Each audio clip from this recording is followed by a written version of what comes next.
17 years ago, 60 Minutes first examined the so-called French paradox, which suggested that the French, despite a high-fat diet and high consumption of wine, had a remarkably low incidence of heart disease compared with Americans.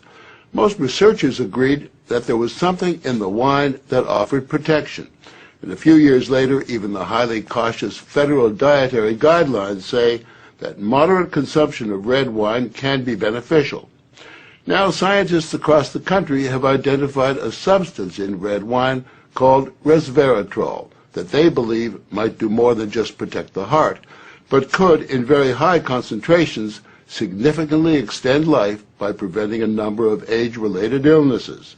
If they're right, we all may soon be taking a pill that could give us an extra decade or two of healthy old age. If the promise holds true, I think this has the chance to change healthcare. Dr. Christoph Westphal says we all may soon be taking a drug that just might beat the clock, a simple pill that could delay the inevitable. Our goal is to prevent and forestall many of the diseases that strike us as we reach 50, 60, and 70, all with one pill. What you're suggesting is there's some kind of rejuvenation drug that turns a 70-year-old into a 35-year-old. That might be pretty hard to do, but I think if we're on a train heading one direction, we can slow down that train. I think we can slow down these genes that control the aging process. That quest to put death on hold began in 2003 when Westphal met David Sinclair, a biochemist at Harvard, who was studying the genetic components of aging. 5 years ago, I met David, and he had shown that you could extend lifespan in yeast. That's pretty exciting. Now, if you happen to be a yeast, it's very exciting. Yeasts are one thing, human beings are more complicated. So Sinclair focused on a gene present in almost all life forms, the sirtuin gene. It's normally inactive, but when it is active, Sinclair believes it triggers a survival mechanism that extends life. Convinced that something in nature could activate that gene, Sinclair randomly tested thousands of compounds. And bingo, he got a hit, Resveratrol. When I Googled this Resveratrol, I was shocked to find that red wine was the top hit. Red wine is brimming with Resveratrol. It's found in high concentration in the skin of the grape and seems to play a role in protecting it from invading bacteria and fungi. Were you aware of the research into red wine that it offered certain health benefits? Oh, sure. I mean, that's why I almost fell off my chair when the link was made, and I thought that this was a potential explanation for the benefits of red wine. Convinced they were on the verge of a major scientific breakthrough, Sinclair and Westphal launched Certris, a Cambridge, Massachusetts research company. They, along with a handful of other cutting-edge biotech companies, are developing resveratrol-based drugs that they believe zero in on the longevity gene. The important news here is not that we found something in red wine.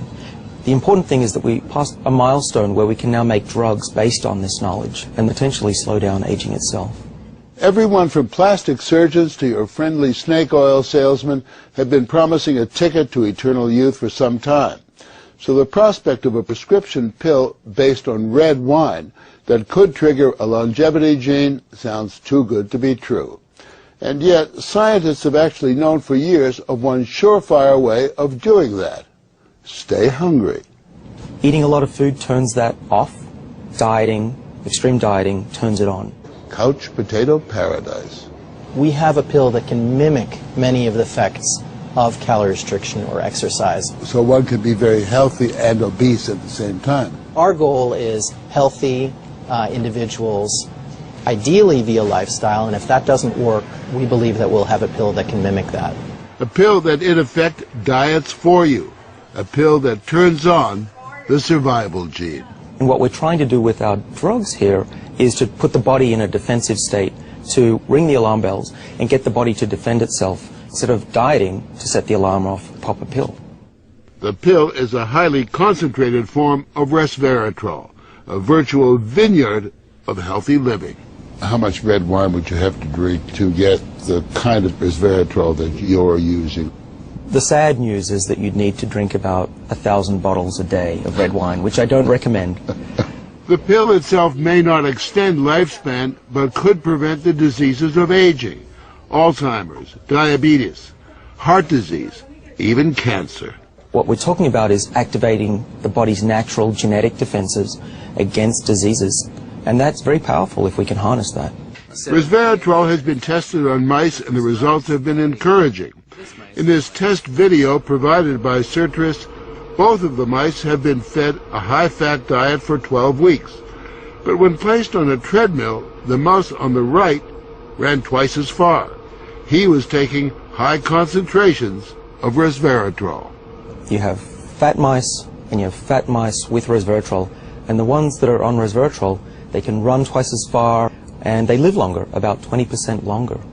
Other studies showed that among mice fed a high-fat diet, those given resveratrol didn't gain as much weight as those not given the drug. Sinclair believes that resveratrol actually changes the physiology of the mice. The proof, he says, is in the post-mortem. Their organs looked pristine, youthful, fat-free, and their physiology was just like they were dieting, but they were fat. Convinced they were on the right path, they fast-tracked the drug into human trials on people with untreated diabetes, and the results were impressive. It significantly lowered glucose and insulin levels without the patients changing their diet or taking any other drugs. Originally, our hope was that you'd be able to prevent diseases of aging. What we ended up seeing is actually you could therapeutically intervene in patients who have diseases of aging, and that was unexpected. Yeah, the diabetic patients have high blood sugar, and the molecules bring it down. That's treatment, that's not prevention. Sertris is now developing what they say is a much more potent synthetic version of resveratrol that will also soon go into human trials, this time on cancer patients. I keep on thinking, you know, what used to seem like it was science fiction, I actually believe the biology is right, and if we're right, this may be the most important thing that we're going to do in our lives. Possibly, but it is important to remember that 9 out of 10 drugs that look good in mice ultimately fail in human trials.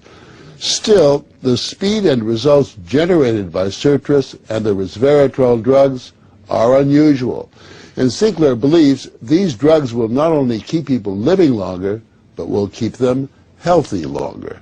What we're talking about is potentially making a 90-year-old as healthy as a 60-year-old. A 90-year-old can play tennis and see their great-grandkids graduate from college. People will live active, healthy lives and then die quietly in their sleep, and that's really the aim here with these medicines. Are we on the edge of maintaining active lives into our hundreds, for example?